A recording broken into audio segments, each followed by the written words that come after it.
যেমনটা বলছিলেন উজ্জ্বল, জুলাই আগস্টের গণহত্যায় এখন পর্যন্ত অনেকেই হাজির করা হয়েছে আন্তর্জাতিক অপরাধ ট্রাইব্যুনালে। সেখানে যেমন আইন শৃঙ্খলা বাহিনীর সদস্যরা ছিলেন, পাশাপাশি আওয়ামী লীগের সেই সময় তৎকালীন যারা কর্তব্যপূর্ণ ব্যক্তিরা ছিলেন তাদের নামও কিন্তু উল্লেখ ছিল।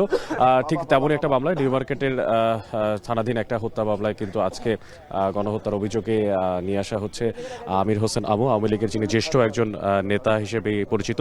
এবং পাশাপাশি আরও নিয়ে আসা হচ্ছে কামরুল ইসলামকে, যিনি অ্যাডভোকেট কামরুল ইসলাম।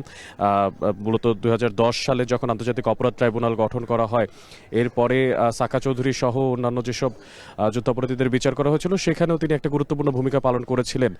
তো তাকেও আজকেই ঘটনা প্রবাহে আন্তর্জাতিক অপরাধ ট্রাইব্যুনালে নিয়ে আসা হচ্ছে এবং সেই প্রক্রিয়াধীন অবস্থায় কিন্তু এখন আছে।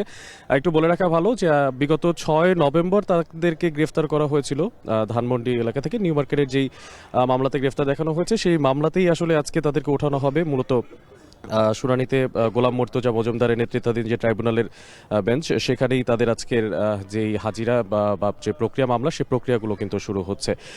এর আগে যে 46 জনের বিরুদ্ধে কিন্তু গ্রেফতারি পরোয়ানা জারি হয়েছিল, সেই 46 জনের ভেতরেও কিন্তু এর আগে 10 জনকে নিয়ে আসা হয়েছিল। এবং আরও একটা তথ্য আপনাদেরকে জানাতে চাই, যেটা হচ্ছে আমাদের জন্য বেশ কিছুটা অবাকজনক ছিল, সেটা হচ্ছে আমাদের ওসি আবুল হোসেনকেও কিন্তু আজকে নিয়ে আসা হয়েছে। মূলত তাকে একটা রেগুলার হাজিরাতেই তাকে নিয়ে আসা হয়েছে। যে কোনো সময় আসলে চলে আসতে পারেন এই দুজন নেতা যাদেরকে আসলে নিয়ে আসার কথা কাশিমপুর কারাগার থেকে।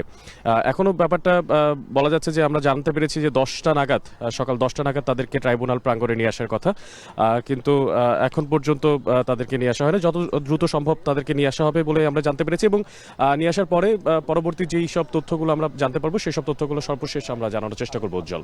এই ছিল আমার কাছে সবশেষ। আন্তর্জাতিক অপরাধ